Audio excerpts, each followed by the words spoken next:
விஜயும் காவேரி வந்து ரொம்ப சந்தோஷமா இருக்காங்க. ஸோ விஜய் வந்து சொல்லவே முடியல. அந்த அளவுக்கு துள்ளி குதிக்கிறாரு. இது ஏன்டி என்ட்ட நீ சொல்லவே இல்ல அப்படின்னு வந்து சொல்றாங்க. நான் சொல்லலாம் தான் நினைச்சேன். நீ தான் வரல. வெண்ணிலா பின்னாடி போயிட்டு அப்படின்னு வந்து சொல்லி கிண்டல் பண்ணிட்டு இருக்காங்க. காவேரி வந்துட்டு என்ன பண்றாங்க அப்படின்னா உளறிறாங்க. நிவின் கிட்ட தான் நான் ஃபர்ஸ்ட் சொன்னேன். அவருமே வந்து புரிஞ்சுக்கிட்டு கில்ட் ஃபீலிங்லாம் எனக்கு இல்ல.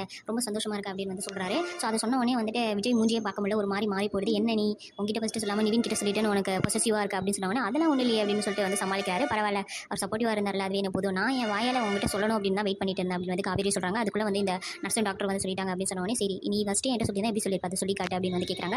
அவங்களும் வந்து வயிற்றுல கையை வச்சு சூப்பராக சொல்கிறாங்க, எக்ஸ்பிளைன் பண்ணுறாங்க. சூப்பராக இருந்துச்சு. ஸோ வயிற்றுலாம் படுத்துக்கிட்டு அதை சூப்பராக ஃபீல் பண்ணாரு. விஜயுமே வந்துட்டு சரி நம்ம வீட்டுக்கு போகலாம் அப்படின்னு வந்து சொல்கிறாங்க. இல்லை எங்கள் வீட்டில் வந்து விட மாட்டாங்க. எங்கள் அம்மா வந்துட்டு சந்தோஷமாக என்ன அனுப்ப மாட்டாங்க. திரும்பி வரக்கூடாது அப்படின்னு தான் சொல்லுவாங்க அப்படின்னு வந்து காவேரி சொல்கிறாங்க. இது வந்து நான் பார்த்துக்கிறேன் அப்படின்னு சொல்லிட்டு ஜாலியாக பேசிட்டு வந்து காரில் போயிட்டு இருக்காங்க. இனிமேல் என்ன நடக்க போகுது அப்படின்றத வெயிட் பண்ணி பார்க்கலாம். அந்த வெண்ணிலாவை எப்படி டீல் பண்ண போகிறாங்க, வெண்ணிலா எப்படி என்ன பண்ண போகிறாங்க அப்படின்றத நம்ம வெயிட் பண்ணி தான் பார்க்கணும். ஸோ ப்ரெஸ் மீட்டிங்லாம் கொடுத்துட்டாங்க. அதுலேயும் வந்துட்டு விஜய் வந்து ஸ்ட்ராங்காக வந்து சொல்லிட்டாங்க வெண்ணிலா தான் காவேரி தான் என்னோட பொண்டாட்டி அப்படின்னு சொல்லிட்டு. ஸோ இதுக்கப்புறம் வந்துட்டு அந்த ராகினியும் அவங்க அப்பாவும் சேர்ந்துட்டு என்ன பண்ண போகிறாங்க, சீரியல் இன்னும் இன்ட்ரெஸ்டிங்காக என்ன கொண்டு போகிறாங்க அப்படின்றது உங்களுக்கு என்ன தோணுச்சுன்னா கமெண்ட்ல சொல்லுங்கள். ஸோ எனக்கு இதுக்கப்புறம் இன்ட்ரெஸ்டிங் எதுவும் இல்லை அப்படின்னு தோணுது. ஸோ உங்களுக்கு எந்த அளவு பிடிக்கும் இந்த சீரியல் அப்படின்றத கமெண்ட்ல சொல்லுங்கள்.